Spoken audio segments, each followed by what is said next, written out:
The second contest weekend is the Morse Code Contest. It's where operators use international Morse code to make contacts. It's a very simple form of communicating that is not unlike learning another language. I see CW, or Morse, as a fascinating and rewarding method of communicating with people around the world.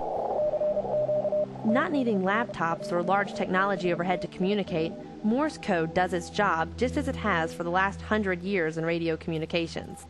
I've been contesting now for around 6 years. I began at slow speeds, just giving away points and working a few new countries.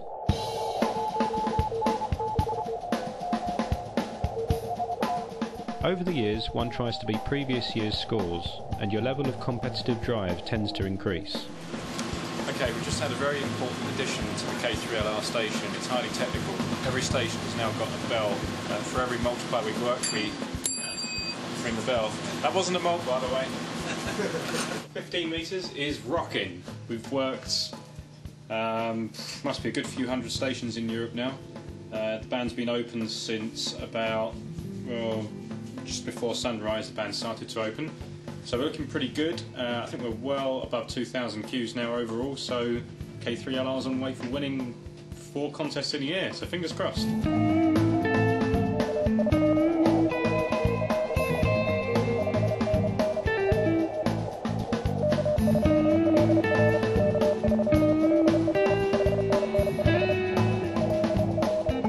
took my first break, went upstairs, took a shower. That lasted the whole 10 minutes, and now I'm back down here again, ready to go. So I've been awake for getting on for 33 hours now.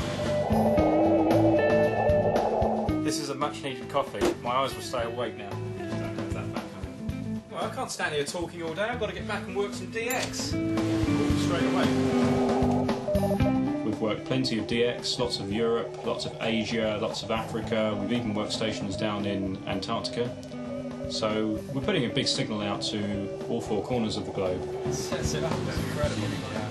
One of the most important ingredients for success is having a good team.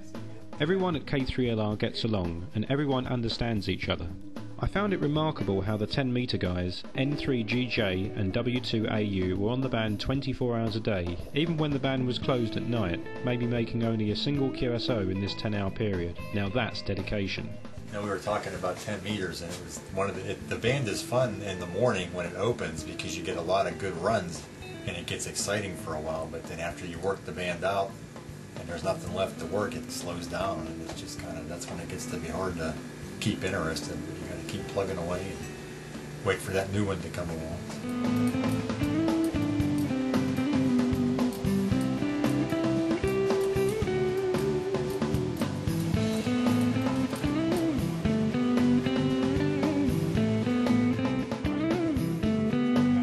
In summary, the team are just very cool, knowledgeable people. Their operating style is world class and the results reflect this. Next, we'll jump to another aspect of contesting. In this variation, hams activate islands around the globe. In a world filled with invisible radio waves, a world made available at the speed of light, the island chasers seek the unique and the rare, radio stations operating on islands around the globe.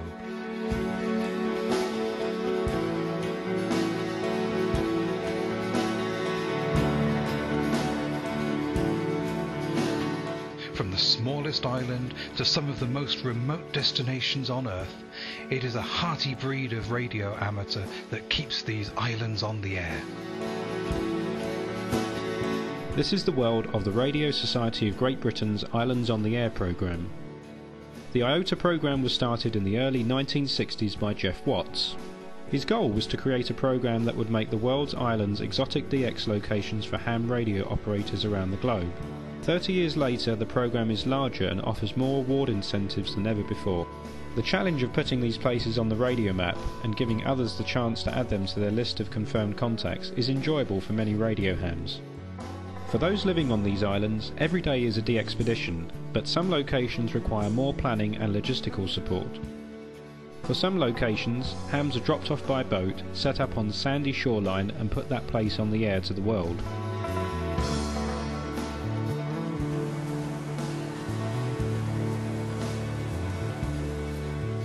To learn more about the Islands on the Air program, go to www.rsgbiota.org. That wraps up another edition of Icom Radio News. Listening here, this is Kilo 3 Lima Radio. Being at this wonderful station and the energy of the operators makes my introduction into the world of radio sport that much more special. Tim's done so much to make this station a world-class facility, and the scores say it all. In the phone contest, Team K3LR topped the scales and pulled out a whopping score of over 15 million points. Your 20-meter guys are here. That, armed with good multipliers on the lower bands, put Team K3LR on top. In our contest, we also made it through some tough noise and crowded band conditions. Our main competitors, KC1XX and W3LPL, both finished within 100,000 points of our own score. My other team members on 15 metres put up a good fight by putting in the hours. I know we'll be back better still next year.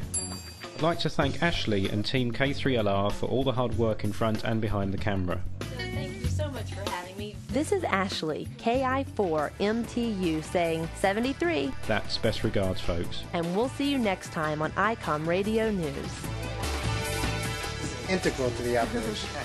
Absolutely. This is the fuel. Imperative. This is the fuel that drives us.